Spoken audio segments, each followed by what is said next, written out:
Good morning. On today's Pain Points of Interest, we're going to be talking about social media for small business and content creation.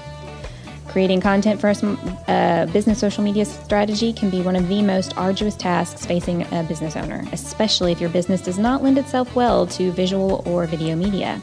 Today, we'll be discussing methods for creating content for small business social media on Pain Points of Interest, so stay tuned.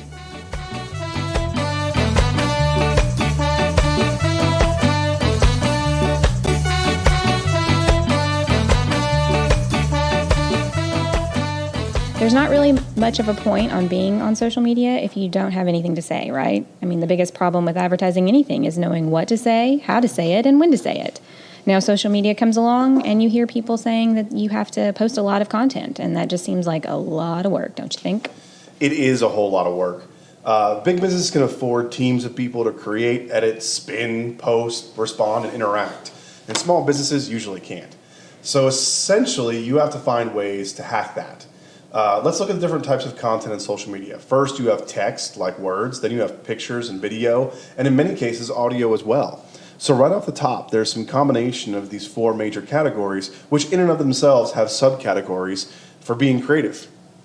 Well, then you've got a whole kinds of different ways that you can post whatever content that you do have. Facebook has advertising, which is paid, as well as stories and posts.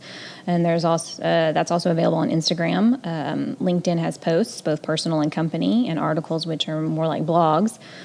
Twitter, thankfully, really only offers one kind of way to post and limits the characters to 280. Most of these platforms also offer some kind of live streaming, which is done on the fly and generally not with something you've prepared in advance. This is where I've struggled in the past. Gary Vee always talks about documenting and not creating. And that can be really difficult to understand. The work we do at PaynePoints doesn't always lend well to visual media. There's a lot of thinking, theorizing, and planning going on that is sometimes even protected by non-disclosure agreements. The truth of the matter is that for PaynePoints, I had to come up with a plan to document our content. And part of the results of that plan is what everyone is listening to now. The thing I think that paralyzes most people is thinking too hard about what they're going to do rather than simply practicing it in execution. So we're recording all of this, and what most people don't know is how much planning actually goes into these podcasts. Both of us are very big planners, and we work better knowing ahead of time as much detail as possible. So we get together, we plan out the topics, we write out our thoughts ahead of time. We get a lot of practice in writing that will become copy or text content in our social media. That wasn't really thought out originally. It was sort of an organic thing that came about, and we started off thinking we'd just do these podcasts and they'd be their own content, autonomously from anything else. Instead, what we're finding is that these podcasts are just one medium, and what we say here creates content on all the other mediums as well. That's the beauty of executing as quickly as possible. What we're doing here doesn't just create generalized content, but also helps create platform-specific content as well. This is an important part of creating content for social media. You can't just blast the exact same information out on every platform in the same way. Instagram doesn't do straight text posts. Twitter has a character limit. There's a place for generalized content, but your audience differs on different platforms, and your content should cater to that audience, not the other way around.